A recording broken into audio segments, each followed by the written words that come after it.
తర్వాత రాష్ట్రంలో ఉన్న మార్పులు ఏంటి? ఇది సక్సెస్ వేగా కనిపిస్తుందంటారా? డెఫినెట్లీ సక్సెస్ అండి. మనం ఏదైతే మన ప్రభుత్వం స్టార్ట్ అయిన మొదటి రోజు నుంచే అన్ని వైపుల నుంచి కూడా డెవలప్మెంట్ అనేది స్టార్ట్ అయింది, వర్క్స్ స్టార్ట్ అయినాయి. అది మనం ఫస్ట్ రోజు నుంచి కూడా సోషల్ మీడియా అనే మీడియం ద్వారా మనం ప్రతి ఒక్కటి కూడా మనకి అప్డేట్లో ఉంటున్నాము. ఈ రోజు చూస్తే కనుక ఒకటో తేదీ వచ్చిందంటే గత ప్రభుత్వంలో శాలరీ పడిద్దా లేదా, సగం పడిద్దా, ఫుల్ పడిద్దా అని ఎన్నో క్వశ్చన్లో ఉండేవాళ్ళు ఎంప్లాయీస్ అందరూ కూడా.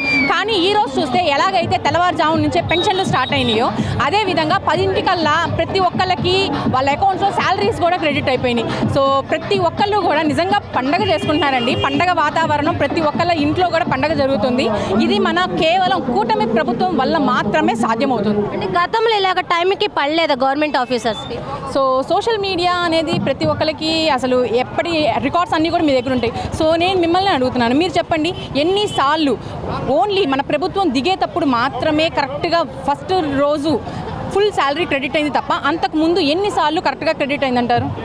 కానీ మన ప్రభుత్వం వచ్చిన ఫస్ట్ మంత్లోనే, మన ప్రభుత్వం ఎక్కింది ఫస్ట్ తారీఖులోనే అన్నీ కూడా సక్రమంగా జరిగిపోతుంది. అంతకన్నా ఇంకా ఉదాహరణ ఏం కావాలండి? మనది మాటలు చెప్పే ప్రభుత్వం కాదు, చేతల్లో చేసి చూపించే ప్రభుత్వం అని చెప్పడానికి.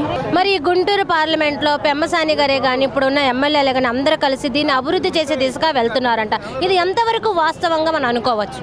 అది ప్రతి వైపు కూడా మీకు ఆ పనులు వాళ్ళు ఏవేవైతే పనులు చేయిస్తున్నారో ప్రతి వార్డులో మీరు వెళ్ళి మమ్మల్ని నాయకుల్ని కాదండి, కార్యకర్తలను కాదండి, కామన్ పీపుల్ని అడగండి.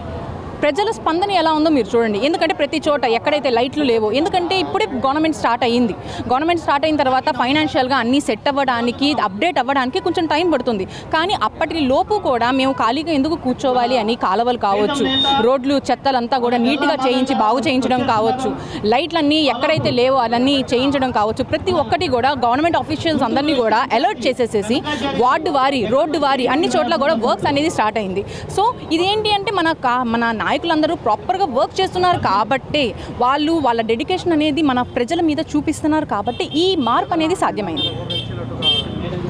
విన్నారు కదా, ఎందుకంటే ఒక పెన్షన్దారులే కాదు, ఈ గవర్నమెంట్ వచ్చిన తర్వాత అన్ని డిపార్ట్మెంట్లు అంటే మున్సిపాలిటీ సంబంధించే కానీ ఇప్పుడు శాలరీస్ గవర్నమెంట్ పడడమనే కానీ డిపార్ట్మెంట్లో మార్పులే కానీ అన్ని పెను మార్పులుగా ఎలాగంటే అభివృద్ధి దిశగా వెళ్తున్నాయి. ఎందుకంటే మార్పు అనేది ఇలాగే ఉండాలి. ప్రతి ఒక్కరి పండగ వాతావరణం ఉంది. ఎందుకంటే కూటమి విజయం అనేది చాలా ఎలాగంటే ప్రతి ఒక్కరికి టైంకి అడ్మినిస్ట్రేషన్ చాలా కరెక్ట్గా ఉందని కూడా చెప్తున్నారు. మరి చూద్దాము రానున్న రోజుల్లో పథకాలు దిశగా కానీ, అభివృద్ధి దిశగా కానీ, మున్సిపల్ పరంగా కానీ, హాస్పిటల్ పరంగా కానీ, వైద్య పరంగా కానీ ఎలా ఉండబోతుందండి, విద్య పరంగా కానీ ఎలా మార్పులు చోటు చేసుకోబోతుందో 100 రోజుల టైం అని నారా లోకేష్ గారు అన్నారు. మరి ఈ 100 రోజుల టైంలో మన రాష్ట్రంలో ఎన్ని పెను మార్పులు అభివృద్ధి దిశగా చోటు చేసుకోబోతున్నాయో మనందరం వెయిట్ చూడాల్సిందే. కెమెరామెన్ వల్లితో శ్రావణి, RR9 న్యూస్.